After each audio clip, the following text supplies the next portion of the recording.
Tonight on CTV News, Lytton on edge. A fire like this does something to a person. It gives you nightmares. A triggering sight for Lytton residents, the dramatic growth of an out-of-control wildfire. Meanwhile, a new fire in Peachland prompts the evacuation of 400 homes.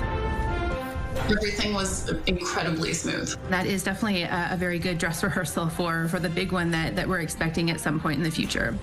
A massive earthquake in Russia puts BC beaches on alert. One of the strongest quakes this century is a wake-up call for BC. Whatever happens, it's on us. BC grappling with drought. Farmers call on the province to help them weather climate change.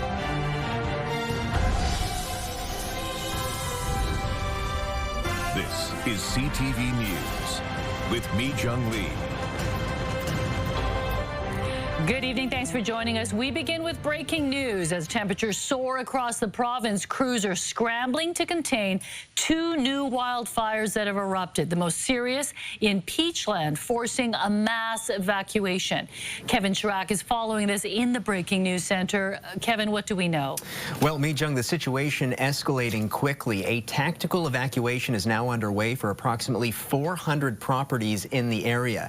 Video shows crews attacking the Drought Hill fire from above, just north of Peachland, south of West Kelowna. It's grown to at least 12 hectares over the last few hours. Both the Okanagan connector and a section of Highway 97 has been shut down. The fire is believed to have started from a truck fire. Images from the scene appear to show the fire burning near homes. A tactical evacuation happens when a sudden threat to life requires immediate action, meaning officials right now are likely going door to door to get people to safety.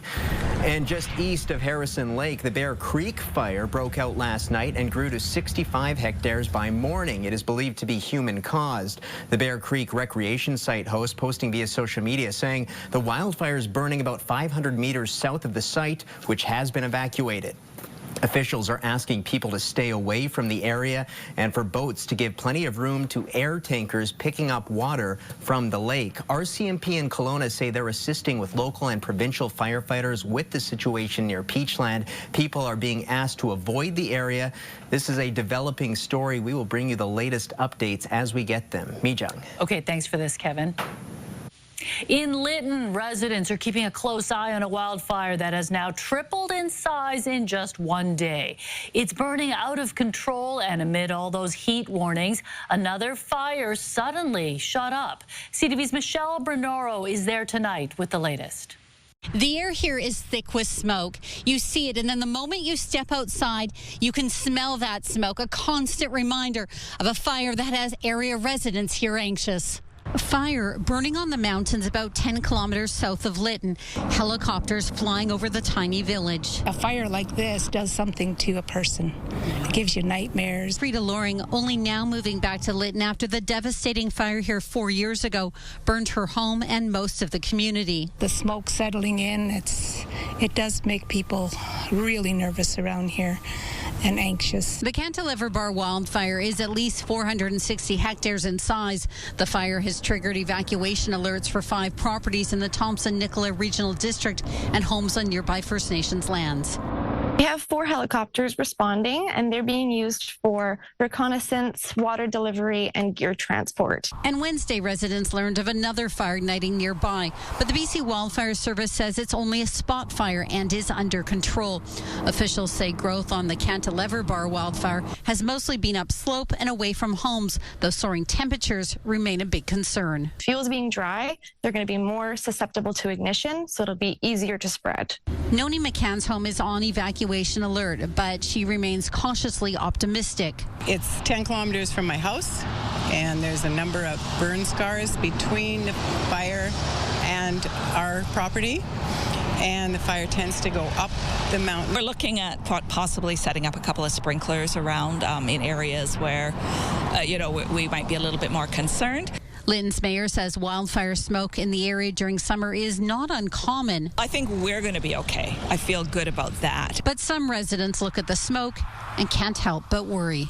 It's too close, and it's concerning. BC Wildfire Service has dozens of firefighters battling this blaze. They say they are constantly reevaluating their resources to see if more are needed. Michelle Bernoro, CTV News, near Lytton. The drought conditions gripping much of the province are not helping the fight, and they're having an impact as well on agriculture and salmon stocks. CTV's Ben Milger now on the far-reaching effects of our increasingly dry summers.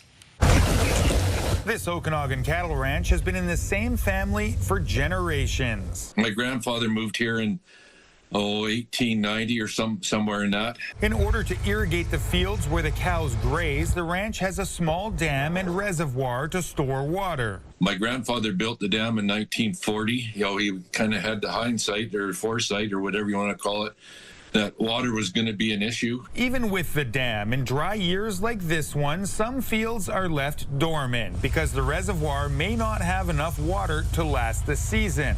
Ranchers say they're willing to build more dams, but would like to see the province cover some of the liability. Under existing regulations, it all falls on the water license holder. If we could get the government or somebody else to step up and take a little bit more of the responsibility of those dams, you know, in the risk of it, if there's floods and stuff like that, it would be a big help. The province did not immediately respond to a request for comment on the push for regulatory changes. Increasingly dry summers put another food source at risk. Salmon returning to the streams where they hatched may have a hard time navigating shallow or dried up waterways and could die before they have a chance to spawn. We have species like coho, cutthroat trout that are migrating back from the ocean, and they go to the smallest of streams. They will find that there's very little water there. The latest provincial drought map shows some parts of the southern interior at level 4, just below the top of the scale. Ben Milger, CTV News, Vancouver. To that enormous earthquake in Russia and a sigh of relief for people living along the Pacific coast. The tsunami advisory now canceled. Officials are warning people, though, not to dismiss this as a one-off because it will happen again. CTV's Dimitra Maragos reports. Shockwaves from across the world. An 8.8 magnitude earthquake striking off the coast of Russia, threatening to impact British Columbia's shorelines. This is, an opportunity for a full dress rehearsal. Kelly Green, the Minister of Emergency Management and Climate Readiness, says British Columbians should not dismiss Wednesday morning's canceled tsunami advisory. It was quite a significant region that was under the advisory. Explaining that officials initially expected waves up to a foot, but after tracking, reported waves between 15 and 27 centimeters across coastlines in BC. Not massive, but does create a significant hazard in the currents if you're near the water. This can happen again. We are on the ring of fire in the Pacific Oceans. Brett Gilley, a professor of Earth, Ocean, and Atmospheric Science at the University of British Columbia, says smaller wave sizes could come down to terrain. And this might be a result of exactly how the arrangement of the fault was and how the arrangement of the movement of the ground was. But the region shouldn't expect this every time. We've been lucky in this one that we didn't see a lot of heavy damage, but certainly with an earthquake of that size, it's definitely possible. Both Green and Gilley agree that the province's alert system did what it was supposed to do, which is helps alert people that they need to take action, avoiding low-lying coastal areas, things like marinas and other places near the water. Green added that she's still waiting to speak to local governments and First Nations about the response, but did say, based on the communication she saw, it's a well-oiled machine. Dimitra Maragos, CTV News, Vancouver. Tsunami threats are taken extra seriously in Port Alberni, where a devastating one struck in 1964. The Alberni Valley has since ramped up emergency preparedness programs, which were put to the test this week. This was a very good reminder for preparation and communication. So this is something that is very necessary, both at a government level, to make sure that we communicate accurate information as soon as possible, as well as ensuring that our citizens and residents understand that they need to be prepared for any eventuality. He says the Valley's emergency preparedness plan relies on the participation of municipalities and First Nations that communicate with their citizens through emergency operating centers. Friday's trade deadline is looming large, with Donald Trump standing firm it must be done by August 1st. But Prime Minister Mark Carney doesn't appear rushed, reiterating tonight that negotiations take time. Our Penny Daflos with the latest. Call it a summertime trade showdown with all eyes on the White House ahead of Friday. August 1st is a very big day for this country because money is going to pour into the United States like we've never seen before. Of course, tariffs are paid by the importer, so the money will be coming from Americans, but that's not curbing the bullish, sometimes misleading comments from America's president. Canada they've been charging our farmers 200%, 300%, 400% for years, and nobody did anything about it. Our Prime Minister is striking a very different tone. There are many areas for cooperation between Canada and the United States, including defense spending, security spending, investments. And Mark Carney continues to downplay the Friday deadline. Look, these are complex, they're comprehensive, they're constructive negotiations with the Americans are ongoing. It's possible that they may not conclude by the 1st of August, but we'll see. With the teams there, we're working hard. Premier David Eby's approach is diplomacy on the softwood lumber front. There appears to be a moment that we could resolve the softwood issue if the president is looking for a shared win here, which I certainly hope he is. While letting Carney take the wheel overall. We're taking the lead from the federal government. And continuing tough talk on behalf of frustrated British Columbians. We see announcements from the president that he's going to do this, he's going to do that. Then there's a reversal. Then he's threatening this. We can't govern British Columbia. We can't govern Canada based on the whims of one man in the White House. We have to recognize that in this moment, we have to diversify the markets that we're shipping to. We have to stand on our own 2 feet. Canada isn't alone in playing the waiting game. Dozens of countries are working towards Friday's deadline, waiting to see if it's just another tactic or a true due date. Penny Daflos, CTV News, Vancouver. There is no rate relief coming for Canadian borrowers quite yet. For the third time in a row, the Bank of Canada held its benchmark interest rate at 2.75%. Growth in spending by Canadian businesses and households is being restrained by uncertainty, and new U.S. tariffs are having profound impacts on directly affected sectors. The central bank says it's in a holding pattern until the Prime Minister can get some clarity on whether the trade war with the U.S. is about to be over or about to escalate. CTV News was first to report that a new specialized unit was being formed to crack down on human trafficking. And tonight we're learning more about how it'll operate. The RCMP and the BC government have joined forces, and the dedicated team is now active. CTV's Ben Nesbitt has the details. Often hiding in plain sight, human trafficking is happening in all corners of British Columbia, a crime officials say is grossly underreported. It is challenging to investigate, difficult to prosecute, and the victims are often not receiving the supports they need. That's why the province is giving the BC RCMP $230 million to support its new specialized unit aimed at prosecuting traffickers and helping victims. The 12-person unit will conduct investigations through intelligence gathering, as well as assisting police forces across the province on cases of their own. While human trafficking is wide-ranging, the priority for this unit will be investigations involving vulnerable people. This advocate says teenage girls living in poverty are often the most targeted. Girls who are in the care of the ministry, girls who are maybe having difficult home lives, who are maybe struggling at school or struggling to find friends. Sue Brown says the new police unit is a positive step, but far from enough. We're not going to police our way out of this problem. This is a problem of poverty. This is a problem of vulnerability. This is a problem of systemic discrimination. We need to address the root causes of exploitation.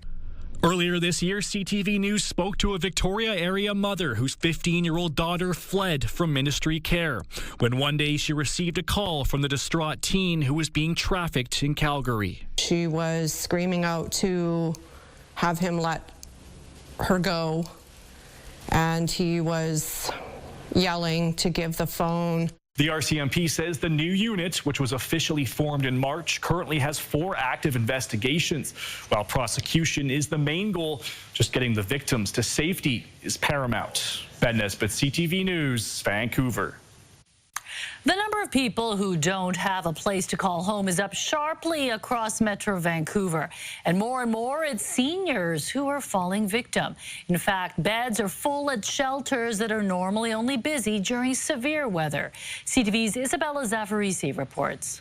Okay, so we have a pillow, blanket for folks that are cleaned every day. We have sheets. This shelter on the downtown east side can't keep up with the demand. Our shelters are full every night of the year now. This is not just a fall and winter concern. This is a year-round crisis of housing. A crisis as the issue is only getting worse. The latest count conducted in March finds homelessness has risen 9% over the last 2 years across Metro Vancouver, from 4,821 to 5,232. And the last count wasn't done that long ago, so you start to see a very disturbing pattern and trend. Indigenous people make up about a third of the count. And people without a roof under their heads grew by 30%. The increase in street homelessness is where the increase is coming from, and that's heartbreaking. Unlike non-Indigenous communities, Indigenous homelessness is predominantly unsheltered. Another trend, seniors who for the first time in their lives no longer have a place to live. Our oldest shelter user is 82 years old. Another kind of sad thing that we've seen as well is seniors who have gone in for extended hospital stays and come out and find that they've been evicted from their homes. The report indicates there isn't enough shelter space, and with a lack of affordable housing across the region, it's adding to the complexity of the issue. I think the other piece to really recognize is homelessness isn't just a housing problem, although it's what solves the problem. It's the supports and even the community acceptance and caring that comes with this issue is critical to how you solve it. The final report will be released in the fall. Advocates say while the federal government funded this work, it's critical for all levels of government to step up and commit to a solution. Isabella Zavarisi, CTV News, Vancouver. The Prime Minister says Canada will recognize Palestine as a state. Meanwhile, local Palestinian Canadians are pleading with Ottawa to help reunite them with family members trapped in Gaza. Also ahead. I'd like to get those questions answered, not only for us, but of course for her family and friends.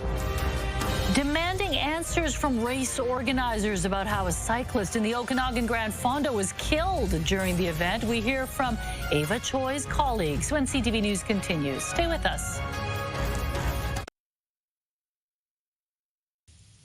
It's been 2.5 weeks since a cyclist was hit by a vehicle and killed while competing in the Okanagan Grand Fondo in Penticton. As Ava Choi's colleagues mourn her loss, they're questioning why they still have no answers about how the accident could have happened. CTV's Shannon Patterson reports.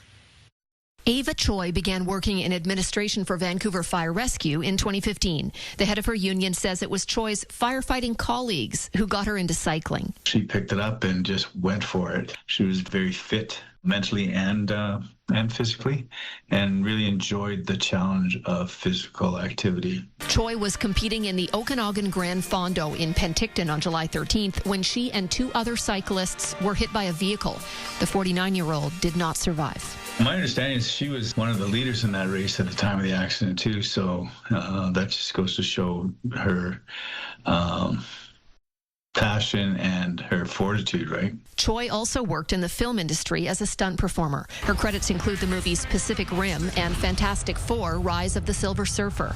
Stunts Canada posted to Instagram, "Ava, it was a true privilege to work alongside you. Your kindness, humor, and unwavering dedication left an indelible impact, not just on the job, but on all of us who had the honor of knowing you." So their community is hurting right now. We're hurting here at 15, particularly my bargaining committee members and staff, and have some questions around how this all happened. Grand Fondo organizers haven't released any details of how the accident happened, and Penticton RCMP will only say they're still investigating. Generally, for something like this, there's barricades, there's road closures, etc. So how did this individual get on the track, and not only that, a head-on with Ava and 2 other cyclists, which caused Ava's death? So we'd like to get those questions answered, not only for us, but of course for her family and friends. In a GoFundMe created to cover funeral expenses, Choi's family said her determination, energy, and generosity touched so many lives.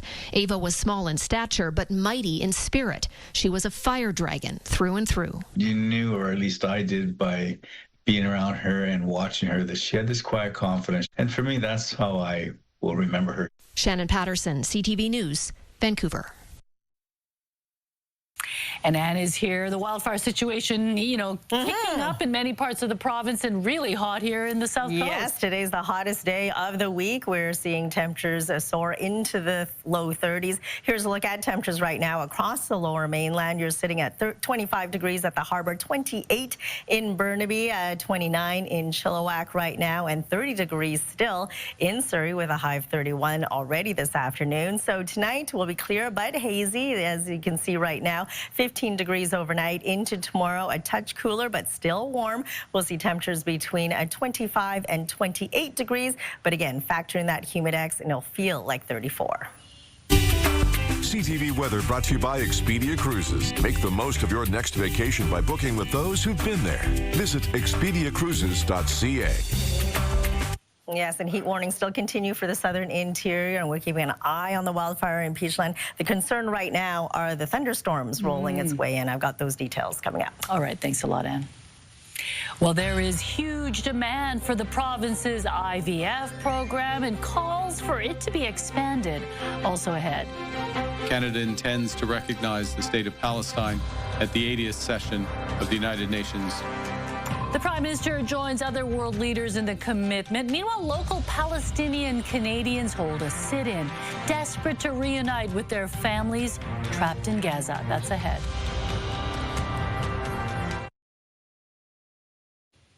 Palestinians in Canada are on edge as their family members remain trapped in Gaza. Dozens held a sit-in outside the local immigration office, demanding the federal government step up in bringing them home. It comes as Mark Carney says he will recognize Palestine as a state. CTV's Yasmin Gandam reports. Narima Najur lives in Vancouver with her husband, but the rest of her family is trapped in Gaza. My brother was killed in October 2023, 19th of October 2023, and he left behind his son and his wife. I'm trying to get them, my elderly parents, my deceased brother family. She has been trying for more than 18 months. All the necessary steps completed, including the temporary visa application, but there's been no progress. There is no food there, so to stay silent and not do anything like this was the last option for us. She joined dozens of others advocating for the federal government outside Vancouver's citizenship office to do more to reunite Palestinian families and bring them to safety. The temporary visa program was announced in January of 2024. Immigration, Refugees and Citizenship Canada says its hands are tied. The primary challenge is the IRCC does not have a presence in Gaza and the borders are closed. Some families have even said, bring them here and detain them until you can verify who they are. We just want them to be alive. This Vancouver lawyer says all the red tape is like nothing he has ever seen before, and he expects more from this country. Modify the visa process in this instance so as to offer emergency visas for people who have fulfilled all of the requirements other than the biometrics. It comes as Prime Minister Mark Carney addressed the crisis in Gaza at a press conference Wednesday. Carney says the level of human suffering in Gaza is intolerable. Canada intends to recognize the state of Palestine at the 80th session of the United Nations General Assembly in September. Still, for Palestinians like Ajur, she hopes those words turn into action before it's too late. Yasmin Gantam, CTV News, Vancouver. Demand for BC's new publicly funded IVF program is surging, prompting calls for an expansion barely a month after it launched. On July 2nd, the province opened up access to one-time funding of up to $19,000 towards the cost of a single IVF treatment. The program works on a first-come, first-served basis, and parent hopefuls need to meet certain criteria and have a doctor's referral to apply. One Abbotsford couple seeking support says the system feels like winning a lottery.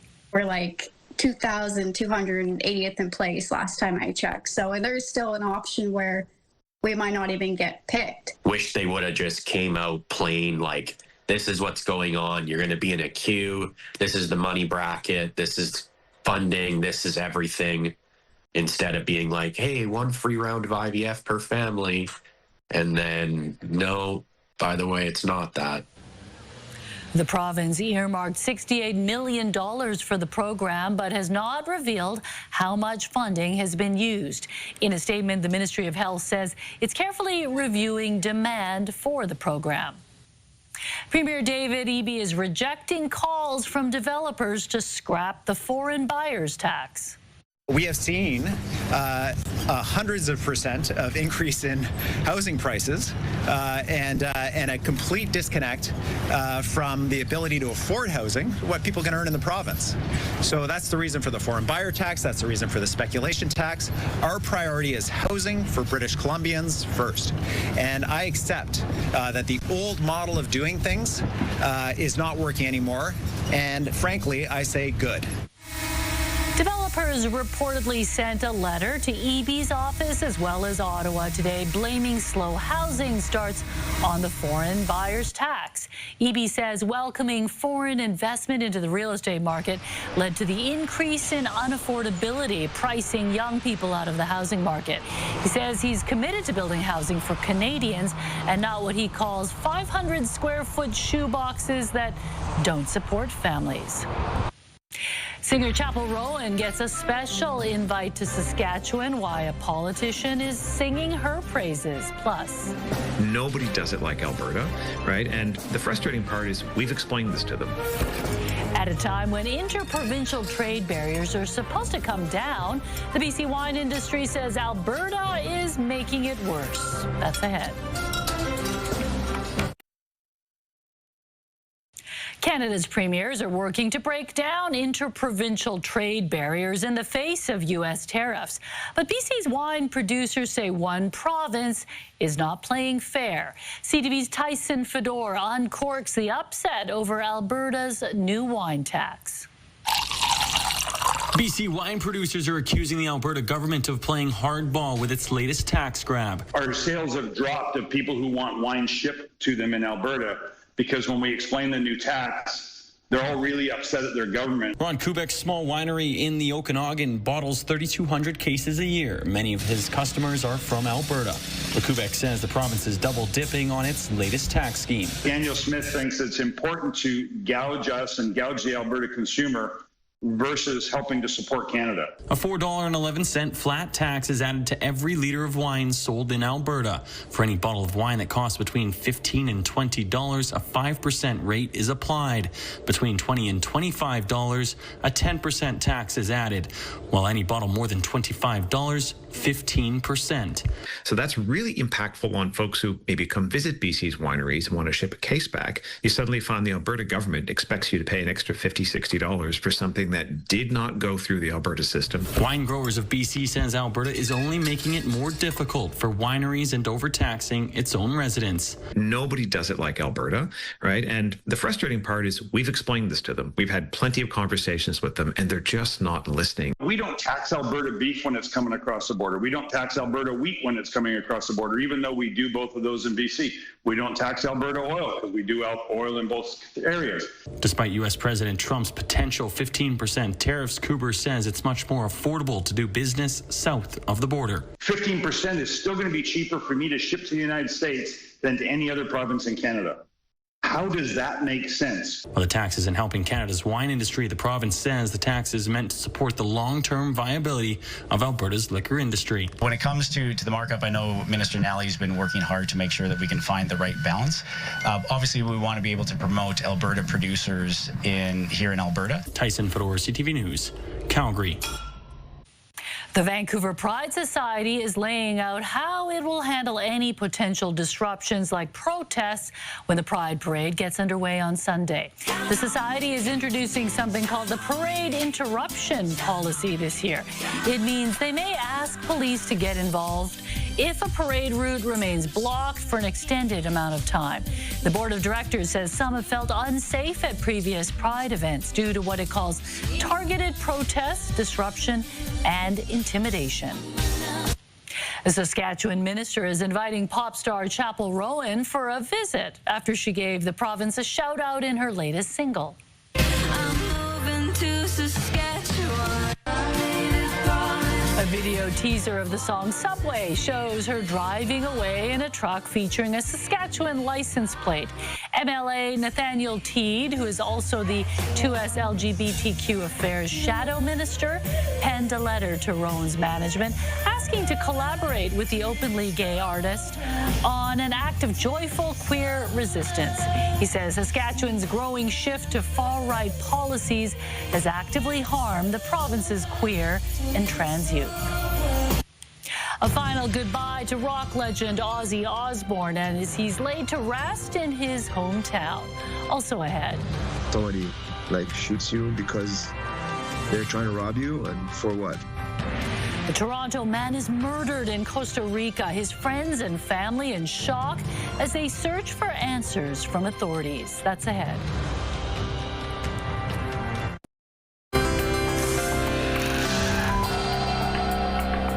Taking a look at today's markets, the Canadian dollar is still sitting at around 72 cents U.S. Oil is up to $70 U.S. a barrel. Gold saw a $28 drop. On the stock market, the TSX lost 169 points and the Dow Jones lost 171 points on the day. Firefighters don't just rescue cats from trees. A crew in Texas responded to an urgent feline emergency after a cat got trapped in a car. The cat, named Limpy, somehow got her head through a 2-inch wide hole in the fender bracket of a Cadillac Escalade and then couldn't get out. With a little time and elbow grease, firefighters were able to disassemble part of the SUV to get Limpy free. The cat is reportedly doing well and back to caring for her kittens. And those cats can get into the tightest little corners. Yes, no matter their size, they get really, really small without their fur there. I know. It reminds me of my son. He actually got his head stuck in a wrought iron chair when he was a toddler. We didn't have to call the firefighters. We just managed with a little elbow grease. Good thing he's cute, right? Yeah, he survived. Yeah, all right.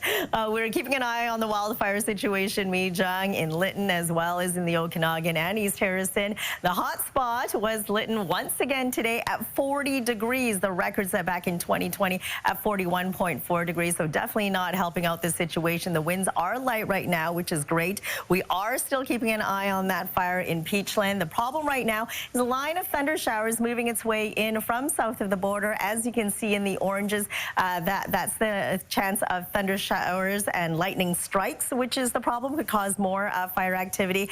But heavy rain will definitely help this situation. But then the strong winds definitely won't. So we are dealing with a multitude of problems that could exacerbate the Peachland fire right now. Heat warnings still in place for the central interior, with temperatures reaching upwards of 34 once again into tomorrow, upwards of 38 degrees for the Okanagan Valley, West Kootenay boundary, and the Fraser Canyon. Included in the heat warnings today is BC Peace River region and Fort Nelson, upwards of 32 degrees, and an orange thunderstorm warnings in place for Bulkley Valley, Muncho Lake, as well as for Fort Nelson through this evening. So very active weather for the southern interior and the central interior heading into tomorrow. Your provincial forecast at the bottom of your screen. You'll start off cloudy tomorrow for Port Hardy, 19 degrees, and then it clears up through the afternoon. Sunny and warm once again for Campbell River and Comox with a high of 27 degrees for the South Island. Mostly cloudy skies for Tofino. A chance of afternoon thunder showers for Port Alberta at 29. Mostly sunny skies from Nanaimo right down to Victoria with temperatures between 24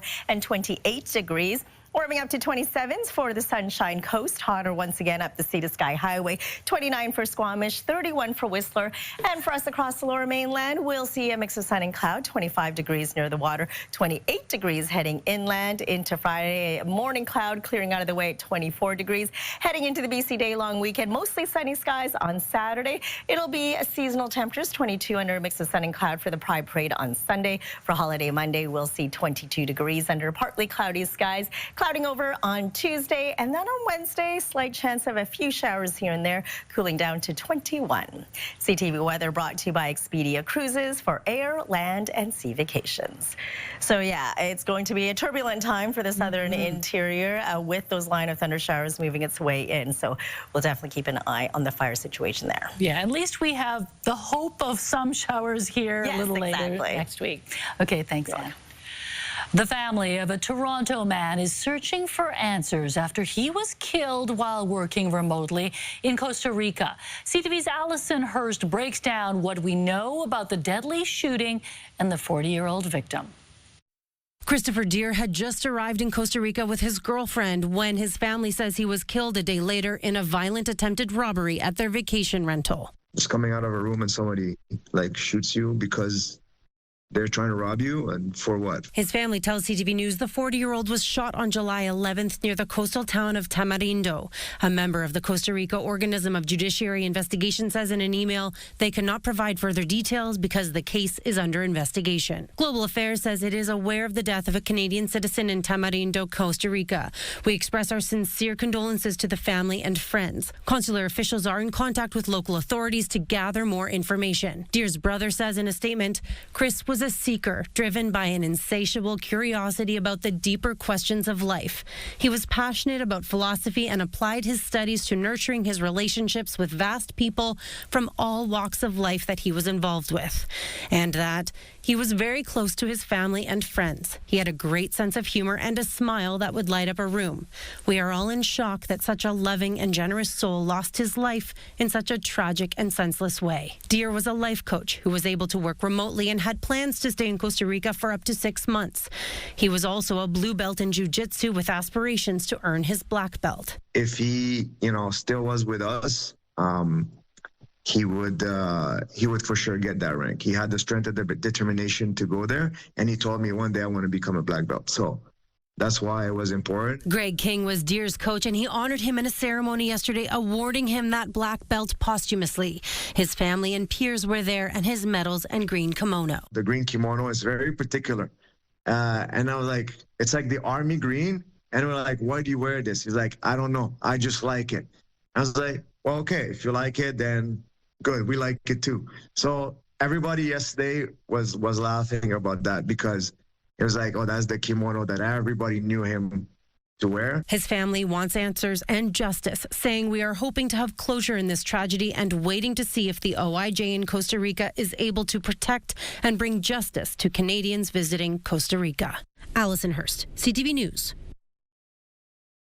The city of Birmingham turned out today to bid a final farewell to Black Sabbath frontman Ozzy Osbourne.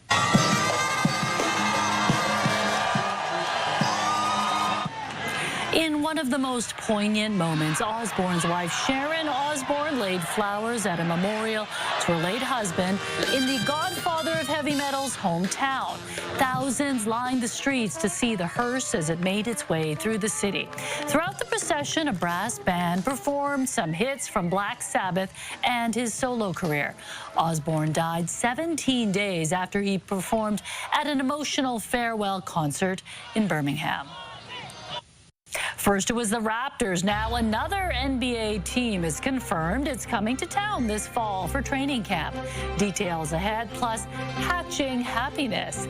Adam finds out how a viral craze from years ago is inspiring a Victoria man to cultivate community. Next on the Sawatsky Sign-Off.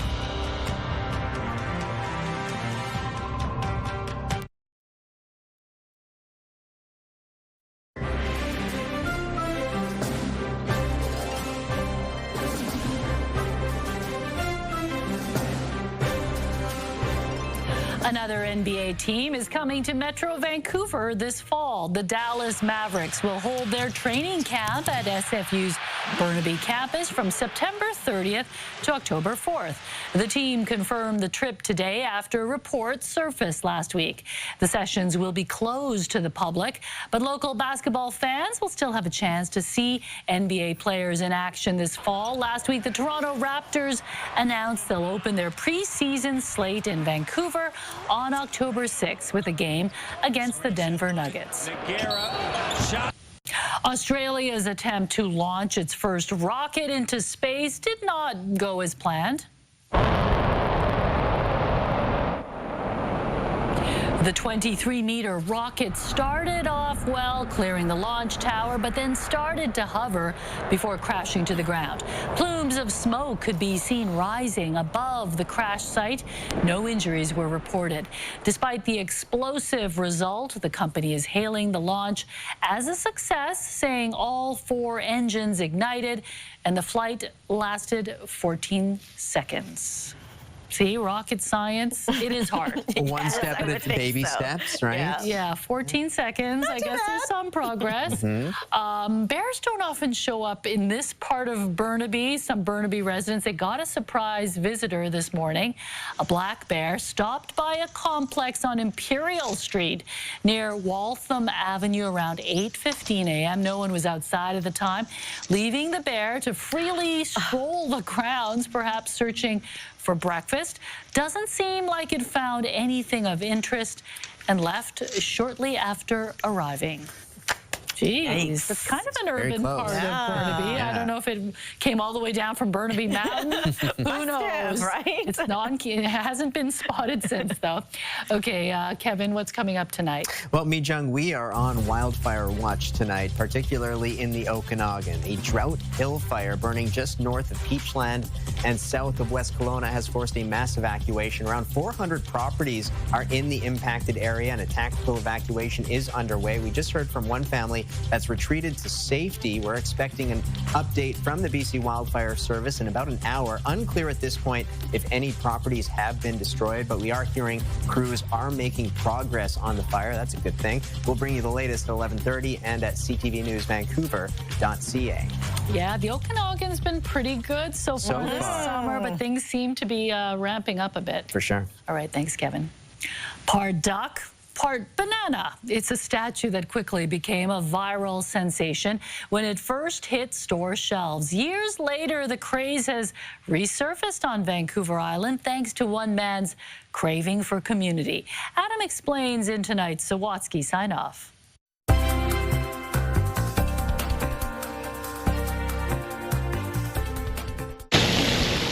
Although it's been years since he remembers first seeing it, Jeff DeRuiter will never forget it. And it was a fellow who had just left the store saying, "Watch out, everybody, there's only one left." An online post about a statue of a duck with a banana body and a debatable name. Ducknana. No matter how you pronounced it, Jeff thought it sounded wonderful. That's something ridiculous. I love it. Jeff wasn't alone. The Duckana went viral, inspiring countless comments, store sellouts, and appearances on late-night TV. I myself didn't go out and run and get one, but I tried to fuel the fire of other people. When he wasn't posting a Photoshop picture claiming to have donated an $8,000 bronze Duckana to the city as an April Fool's joke, Jeff was organizing a meet and greet beside a popular duck pond for Duckana fans to flock. I brought like 127 bananas for people. But the real appeal, pun intended, was building a sense of community through something silly. It was amazing. It was super fun. It was all that and more, until it really wasn't a thing anymore. Until, years later, Jeff happened upon a diminutive duckana and decided to buy it as a souvenir of a silly time. Is he going to come out like a sword? Jeff named him Davian Pekinski. Well, Davian is a D-avian, and then Pekinski like pekin, like duck. Well, his cat was indifferent to Davian. Jeff was ultimately inspired to spread his wings and make hundreds of duckana stickers. As a sort of memento memorial of the duckana craze.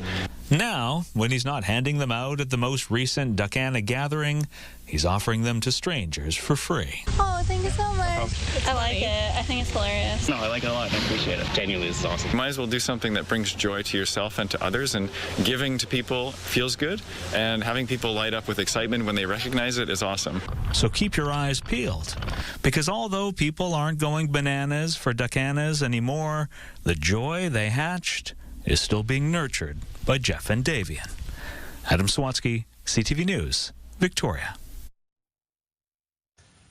Did I miss that? I was going to say, I missed that. During that Was it trend? during the pandemic? We had a lot of weird trends during the Or pandemic. was it just a Vancouver Island thing? Maybe, I there think are some so. quirky things on the island, right? Well, very cute indeed, and very creative of him to make those stickers. All right, let's take a look at our scenic snapshot for tonight. A gorgeous view at Manning Park. Thanks, Peter, for sending this beautiful photo in. And we want to see your scenic snapshot as well, so email us at scenicsnapshot@ctv.ca. Beautiful. Love seeing those wildflowers at Manning. All right, thanks for joining us. Kevin's back at 11:30. See you later.